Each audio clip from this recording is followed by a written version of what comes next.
ఏంటి ముళ్ళు నొదిలి అరిటాకుకు శిక్షేంటి తప్పు నాది కాదంటే లోకం ఒప్పుతుందా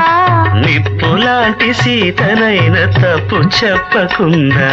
తప్పు నాది కాదంటే లోకం ఒప్పుతుందా నిప్పులాంటి సీతనైన తప్పు చెప్పకుండా అది కథే కదా మన కథ నిజం కాదా అది కథే కదా